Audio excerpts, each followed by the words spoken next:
Welcome, boys and girls, and today we're going to read Hillary Blames a Who. Yeah, doesn't that sound fun? Okay. Russia, Russia, everywhere. Russia, Russia, don't you care? They tried to hack our democracy. I'm just the candidate. Don't blame me. Right? They stole the election. Don't you know? I'm Brad Lang.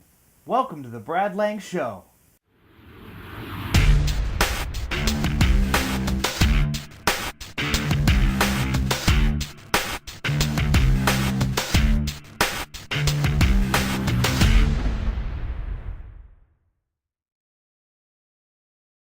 How long has it been?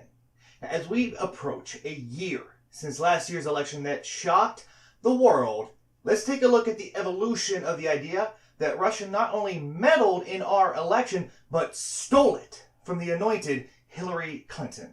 Now, before the election, as voting gets underway, our latest tracking poll shows Hillary Clinton holding steady with a 4-point lead over Donald. You were seeing Hillary Clinton leading in all four of those battleground states. Meanwhile, the latest national poll has Clinton up by 9, just 12 days from Election Day. Now, having said all this, why aren't I 50 points ahead, you might ask? there was absolutely no way Hillary Clinton was not going to be the 45th president of the United States. We were assured that there was no way that Russia could have any effect on our election. Every expert, regardless of political party, regardless of ideology, conservative or liberal, who has ever examined these issues in a serious way will tell you that instances of significant voter fraud are not to be found.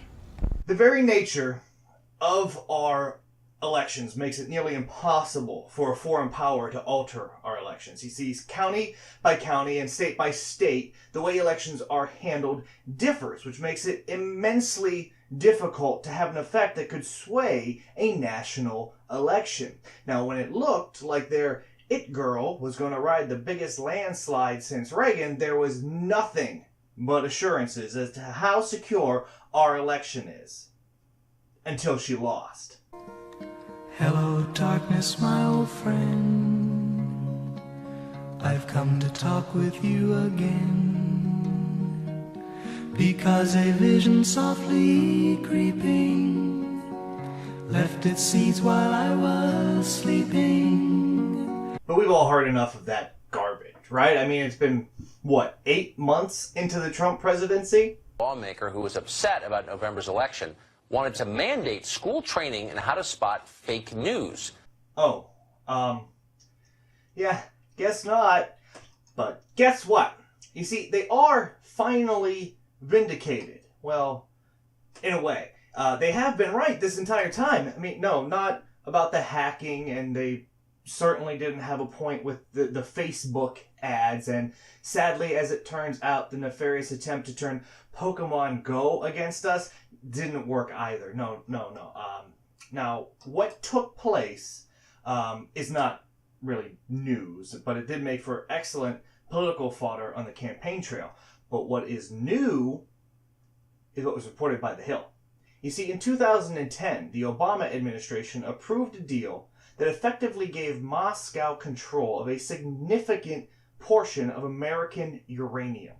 The FBI, through a confidential informant, uncovered evidence of rampant bribery, extortion, and money laundering within the Russian nuclear industry that was intended to grow Russia's footprint in the U.S. nuclear market. Now, extortion, bribery, and money laundering. This sounds like a job for...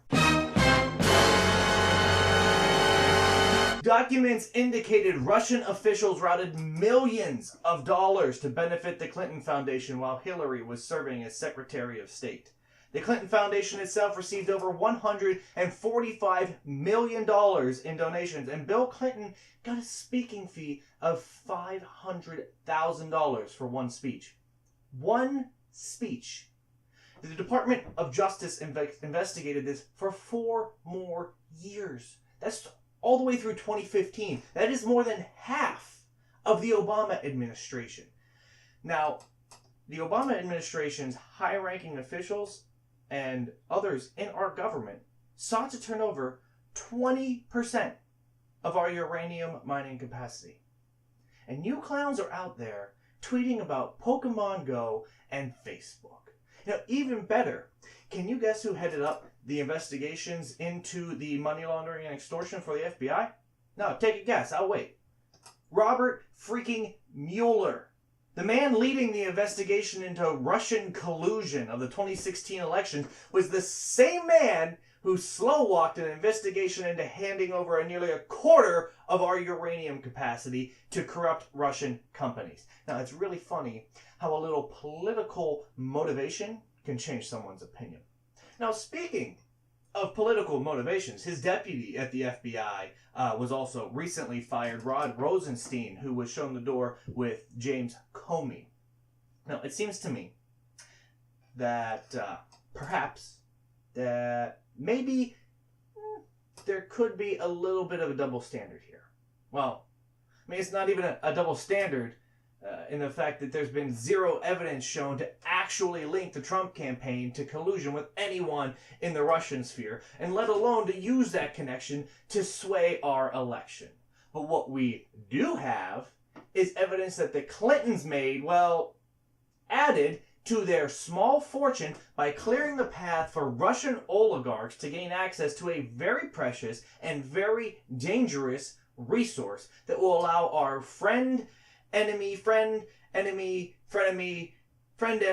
Russia develop more nuclear power, which was the big N-word to the Obama administration. No, not that N-word. Not everything is about race. Nuclear, anything to do with it, from weapons to power, was to be eliminated. Now, I can only hope that this special investigation into Russia will lead down this road and answer what the Clintons did and what the Obama administration threatened whistleblowers over. But we probably will never know. We're most likely to get an explanation on how Tinder was hacked by the KGB to brainwash us into swiping right on Trump. To stay up to date on all the latest content and videos, be sure to click subscribe, and you can find me on Twitter @BradLangShow. Thanks for watching.